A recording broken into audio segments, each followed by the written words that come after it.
1절 말씀을 제가 먼저 읽겠습니다. 너희 중 장로들에게 권하노니 나는 함께 장로된 자요 그리스도의 고난의 증인이요 나타날 영광에 참여할 자니라.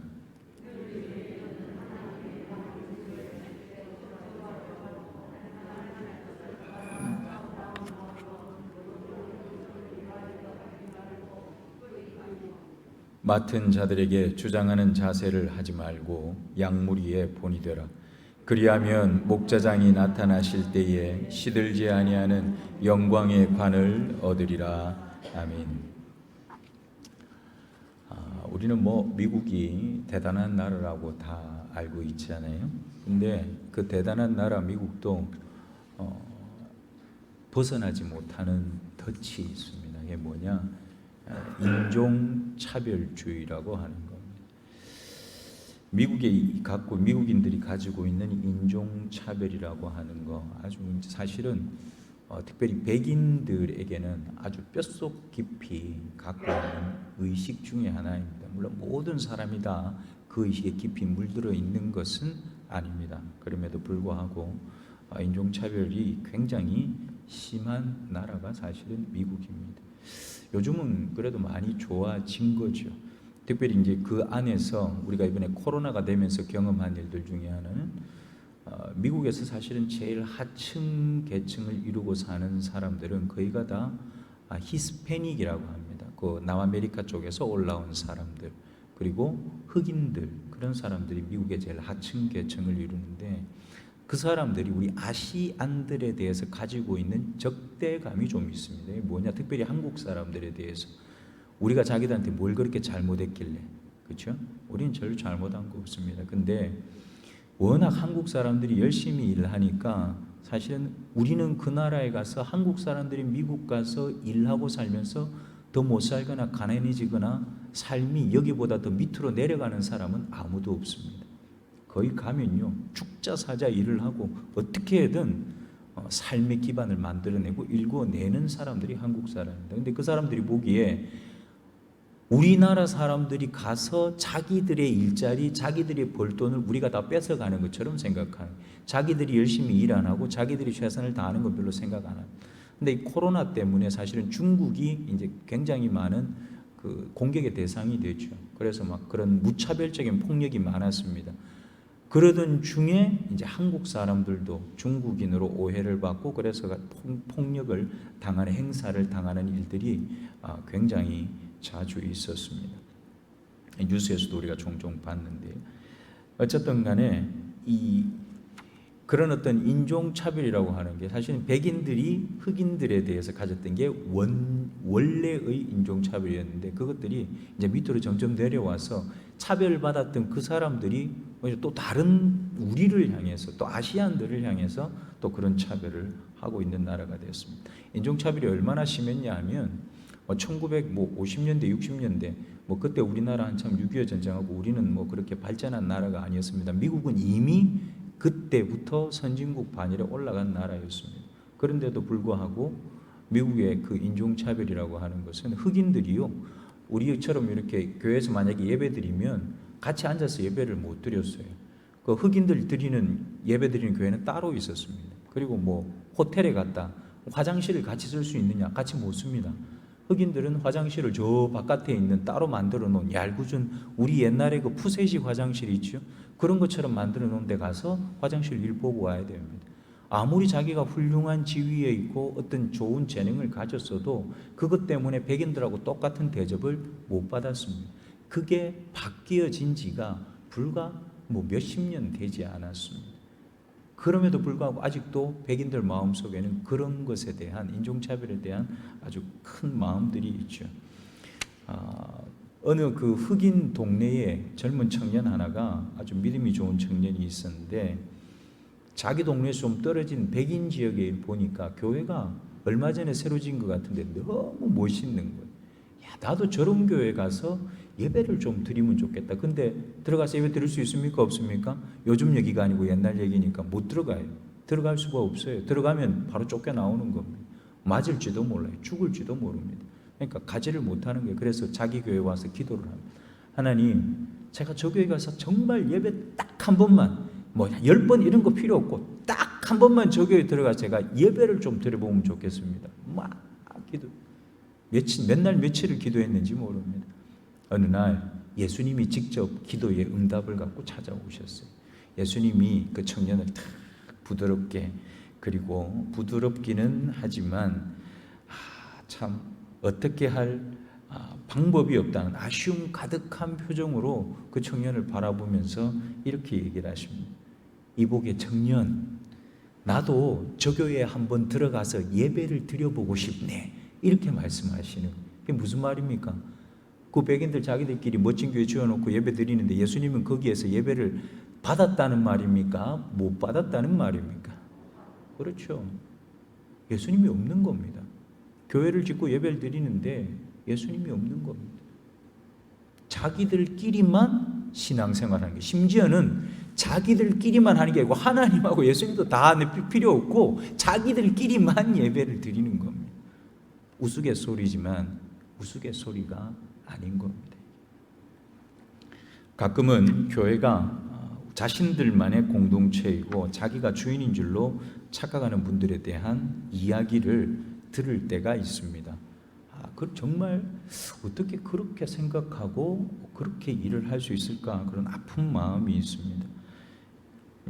대부분 이제 그럴 경우에 책임져야 할 일이 생길 때는 항상 멀리 있습니다. 그리고 어떤 모양이든지 이익이 있거나 얼굴과 이름 내는 일에는 앞장서게 됩니다. 우리 생초교회는 예수님께서 야, 나도 그 교회 가서 한번 예배 드려봤으면 좋겠다, 이런 교회가 저는 절대 아니라고 저는 확신합니다. 예, 아멘 소리가 엄청 적네. 우리 생초교회는 절대 그런 교회가 아니라고 저는 확신합니다. 되어서도 안 되고 그런 비슷한 일이 있어서도 안 되는 겁니다. 그런 교회가 아니라 우리 교회는 늘 우리가 이곳에 와서 기도하고 예배 드릴 때마다 우리 주님께서 저와 여러분과 함께, 그리고 우리가 드리는 찬양과 기도를 받으시는 그 주님이 우리와 함께하는 교회이기를 축복합니다. 오늘 그것을 위해서 하나님께서 사역자들을 세우시는 것을 보게 됩니다. 오늘 본문 1절에 보면 베드로 사도가 이렇게 얘기를 합니다. 1절 한 번 더 같이 읽겠습니다. 1절입니다. 너희 중 장로들에게 권하노니 나는 함께 장로된 자요 그리스도의 고난의 증인이요 나타날 영광에 참여할 자니라. 아멘. 교회가 처음 시작되었을 때 교회는 지금 우리가 예배 드리는 것처럼 이런 제도를 가지고 무슨 어떤 직책을 가지고 사실은 그런 게 불분명할 때입니다. 제자들이 사명을 받고 복음을 전하고 나면 그 복음을 듣고 그래도 그 지역에서 좀 알아듣고 저 정도 인품을 가진 사람이면 이 교회에서 다른 사람들에게 복음도 전하고 성도들을 섬길 수 있겠다, 그런 사람들이 세워집니다. 그래서 처음 복음을 받고 오랫동안 신앙생활하고 그 신앙생활을 제대로 잘 하고 있는 사람들 중에서 장로들을 택해서 세웠습니다. 그런데 이 장로들은 지금 우리처럼 얘기하는 전임 사역자들은 아닙니다. 지금 우리 교회 장로님들처럼 다 자기의 삶의 자리, 자기 역할들이 있고 이 교회에서는 특별히 책임지는 일들이 있는 사람들, 그런 사람들을 장로로 세웠습니다. 이 시대의 장로들은 교회를 책임지는 사람들이었고 그리고 성도들의 신앙생활을 지도하는 사람들이었습니다. 그래서 오늘 베드로가 쓰는 이 편지는요, 장로들한테만 쓴 게 아니거든요. 모든 그 소아시아 지역에 있는 성도들, 교회들이 다 함께 읽고 어떻게 신앙생활을 해야 되는가 위로를 얻고 길을 찾도록 보내진 거였습니다. 그런데 그 중에서 특별히 모든 성도들 중에서 영적인 책임을 지고 있는 사람, 그 장로들에게 오늘 당부의 권면을 하고 있습니다. 그런데 오늘 1절을 잘 보시면 당부를 하기 전에 먼저 장로라는 사명이 얼마나 무겁고 영광스러운 것인가 하는 걸 베드로 자기 자신의 경험을 통해서 얘기합니다. 여러분, 뒤에 우리가 이제 성경의 뒷부분 바울이 썼던 편지들을 지나고 나면 이제 사도들이 썼던 또 다른 편지들이 쭉 나오는데 그걸 공동서신이라고 부릅니다. 근데 그 공동서신 안에는 자기를 장로라고 표현하는 이 공동서신이 몇 군데 나옵니다. 요한 1서에도 보면 자기 자신을 장로라고 소개하면서 얘기를 하거든요. 베드로도 마찬가지입니다. 나도 예수 그리스도의 제자이고 사도로 세움받았지만 교회라고 하는 우리가 제도로서의 교회를 만들고 난 다음에는 그 교회에 나도 장로로서 일하는 사람이다. 베드로가 그렇게 얘기합니다. 베드로가 하나님께서 자기에게 맡겨서 세우신 직분인 그 장로의 직분에 대해서 그는 어떻게 생각하느냐. 첫 번째는요, 자신이 세워진 것처럼 베드로 자신이 예수 그리스도의 제자로 부름을 받고 그리고 사도로 세워진 것처럼 자기가 장로의 직분을 받은 건 하나님의 은혜라고 하는 사실을 잘 알고 있습니다. 우리가 잘 생각해 보시면 아시겠지만 베드로는요, 제자로 부름 받을 때도 그랬고 예수님이 부활하신 이후에도 그랬고 사실은 자격이나 조건을 따지면 됩니까 안 됩니까? 한번 계산을 해보세요. 사실은 자격도 조건도 없습니다. 그 물고기 잡던 베드로를 예수님이 불러서 제자를 삼았거든요. 3년을 훈련을 시키고 예수님이 어떤 분인가를 충분히 보여주고 능력도 부어주고 그랬는데 마지막에는 어땠습니까? 예수님이 돌아가실 때 베드로는 예수님을 모른다고 3번이나 그냥 모른다 한 게 아니라 저주하면서 모른다고 했던 사람이 베드로입니다. 예수님이 부활하셨지만 부활한 것에 대한 아무 생각 없이 모든 걸 다 때려치우고 자기 고향에 내려가서 다시 고기잡이 했던 사람이 베드로입니다. 그러니까 베드로가 초대교회의 사도로 세워졌다고 하는 것 자체가 베드로 자기가 자기 자신을 생각해 보면 이건 도무지 있을 수 없는 하나님의 은혜였다라는 겁니다. 하나님께서 우리를 세우셨다. 그게 꼭 교회의 장로가 아니라 권사나 집사가 아니라 할지라도 어떤 사람은 찬양대회, 어떤 사람은 다른 사람들을 대표해서 기도하는 또 재직으로, 어떤 사람들은 다른 사람들이 못하는 저 부엌에서 봉사하는 일에 당신이 꼭 있어야겠습니다. 교회 임명해서 세워지는 그 모든 자리가 하나님의 은혜로 세워지는 자리라고 하는 사실을 명심하시면 좋겠습니다. 두 번째는 베드로는요, 자기 자신이 그리스도의 고난의 증인이라고 얘기합니다. 여러분, 증인은 어떤 건가 하면 그냥 내가 봤어 이것만 증인이 아니면 증인은 뭘 해야 됩니까? 증인은 뭘 해야 됩니까? 증인은 법정에서 증언을 해야 됩니다. 내가 본 대로, 내가 들은 대로. 그걸 하지 않으면 증인은 증인으로서의 가치가 없습니다.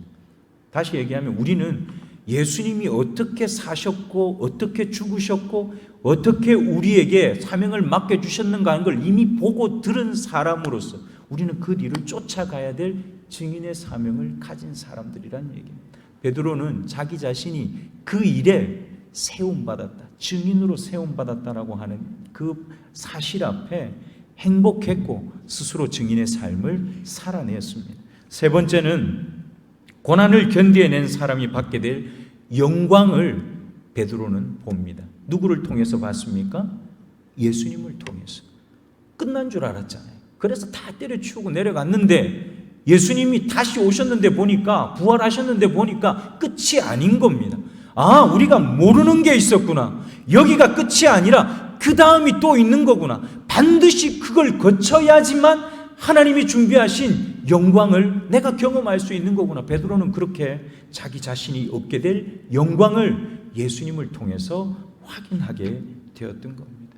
그래서 우리가 전설로만 들어서 알고 있지만 베드로는요, 나중에 아니 우리 주님, 우리 선생님이 십자가에 똑바로 이렇게 죽으셨는데 나는 그렇게 똑바로 달릴 자격도 없는 놈이다. 그래서 거꾸로 달려 죽었다. 그게 전설로 전해져 내려오는 얘기입니다.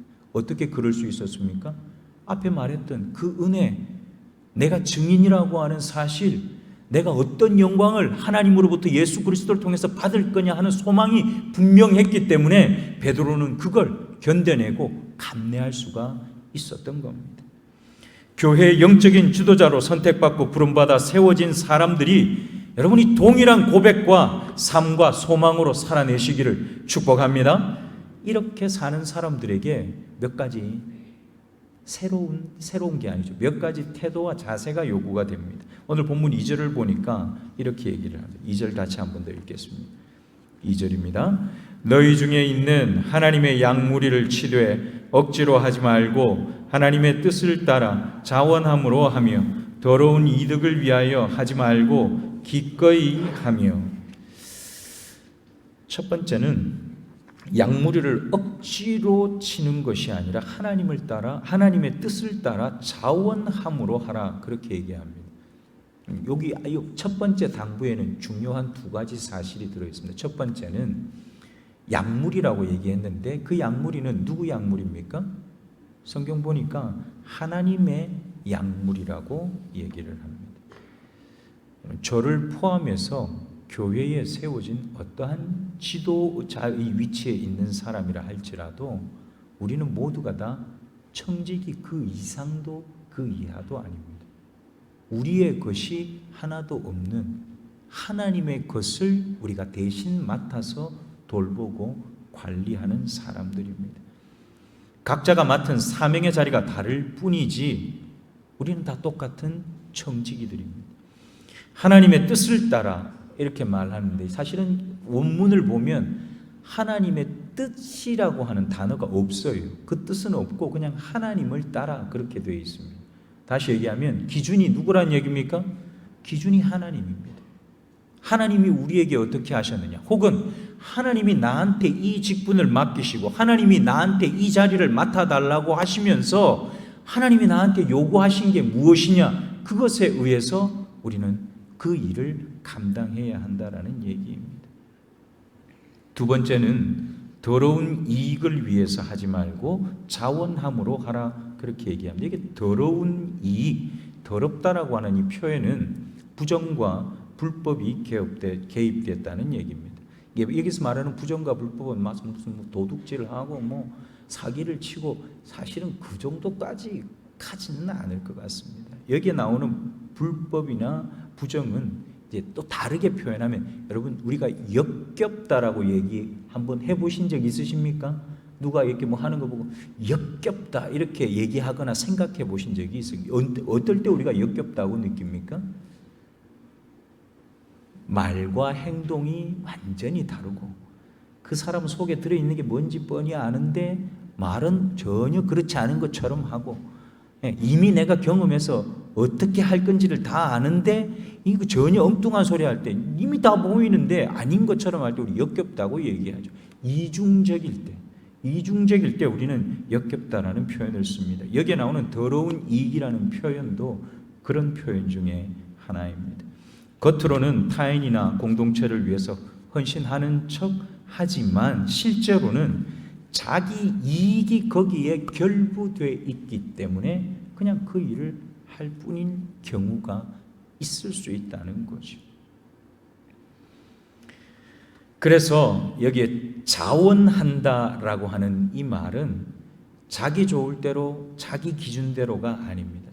우리가 자원한다라는 표현을 내가 하고 싶어서 한다 이렇게 생각하는 분들이 있어요. 그렇지 않습니다.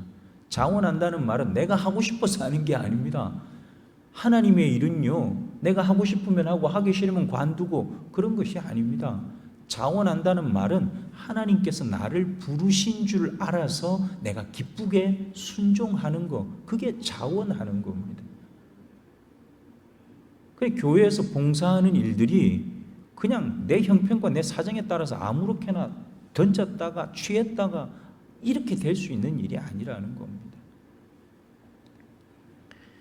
여러분, 하나님 부르심 앞에 저와 여러분이 어떤 자리이든지 간에 기쁨으로 순종할 수 있기를 축복합니다. 오늘 3절 보니까 또 이렇게 얘기를 합니다. 3절을 한 번 더 보겠습니다. 함께 읽습니다.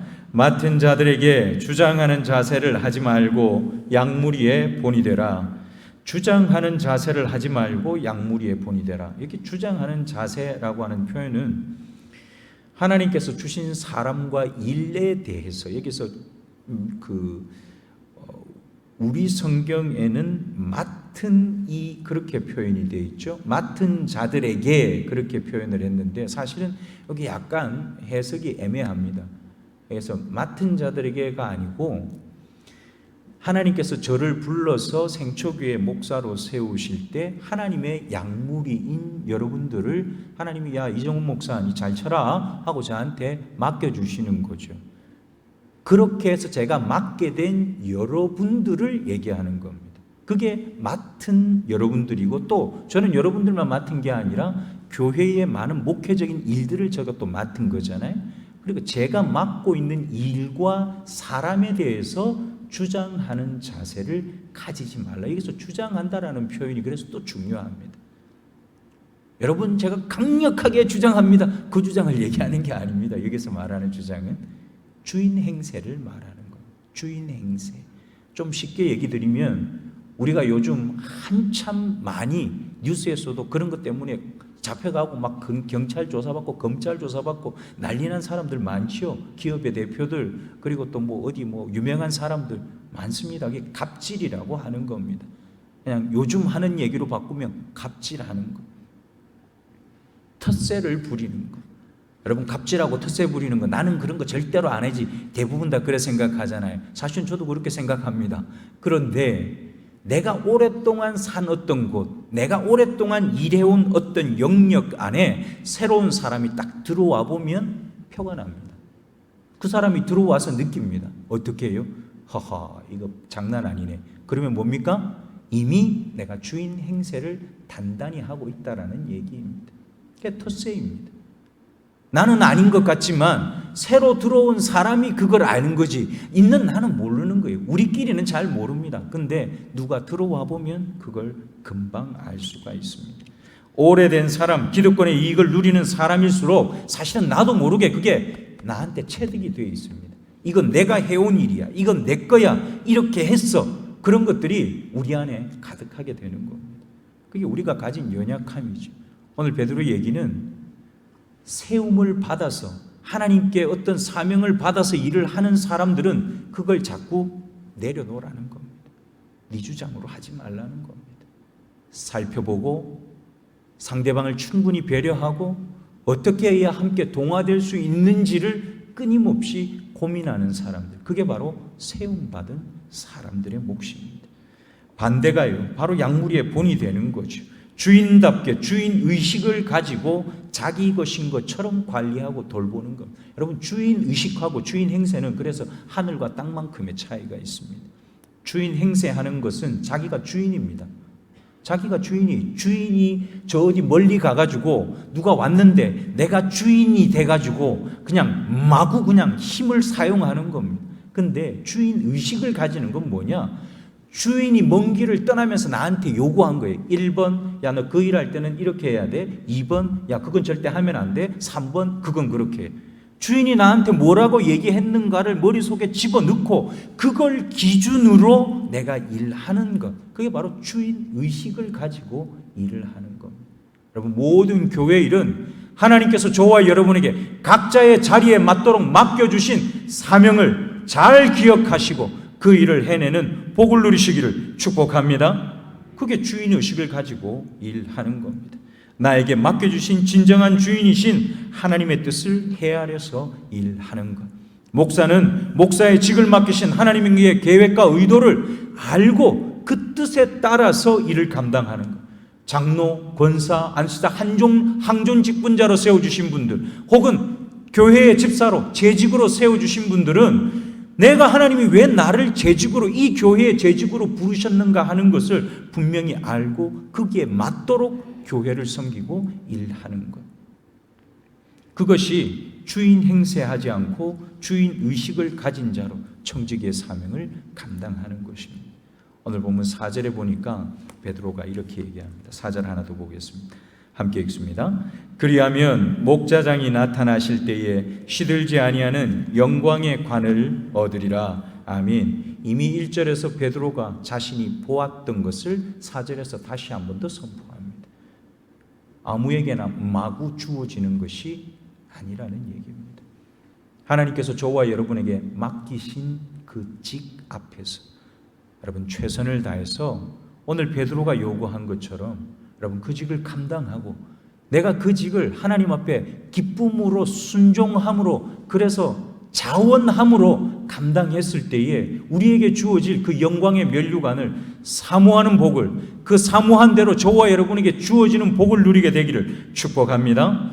사랑하는 우리 생초교회 성도 여러분, 우리는 교회에서 어떤 직분을 받았든지 모두 하나님의 거룩한 손으로 세움을 받은 사람들입니다. 우리가 스스로 세워진 것이 아니라 하나님께서 저와 여러분을 선택하고 불러서 이곳에서 세워주신 겁니다. 어머니 뱃속에 조성되기 전에 선택받았고 예수 그리스도의 십자가로 부름을 받았고 성령의 일하심으로 우리는 세움을 입었습니다. 그게 성경이 저와 여러분에게 얘기하는 겁니다. 그런데 우리는 거꾸로 그걸 경험하게 됩니다. 어떻게 거꾸로 경험합니까? 성령께서 내 안에 일하고 계신 것을 가장 먼저 경험하게 됩니다. 그 다음에 그 성령의 일하심으로 우리는 누구를 발견하게 되느냐? 예수 그리스도를 발견하게 됩니다. 예수 그리스도를 더 많이 발견하고 알게 되는 만큼 하나님이 어떤 분이신지를 우리는 분명하게 깨달아가게 됩니다. 세움을 받았다고 하는 것은 내 의지 이전에 계획하신 분의 선택과 의지가 훨씬 더 중요하다라는 의미입니다. 오늘 베드로의 권면을 잘 새기고 살아서 우리를 예수님 몸의 한 부분으로 세우시는 성령의 역사에 믿음으로 반응하는, 그래서 승리하고 사는 저와 여러분이 되시기를 축복합니다. 같이 한번 기도하겠습니다. 사랑의 하나님, 감사합니다. 하나님께서 베드로를 만나 주신 것처럼 우리도 이미 만나 주셨고 여기까지 인도하신 줄 압니다. 하나님, 베드로가 보았던 예수 그리스도, 그가 경험했던 하나님 안에 있는 그 영광, 우리도 똑같이 경험하며 그 영광을 얻게 될 주인공으로 이 땅을 살도록 우리 모두를 축복하여 주시옵소서. 그냥 마음으로 믿기만 하면 다 되는 거면 얼마나 좋겠습니까? 그런데 그렇지 않고 내가 최선을 다해서 그 길을 달려가야 할 책임이 있다고 우리에게 얘기하십니다. 하나님, 그 책임을 다 감당하는 복 있는 생초교회 성도들 되도록 우리 모두를 축복하여 주시옵소서. 거룩하신 예수님 이름으로 기도하옵나이다. 아멘. 교회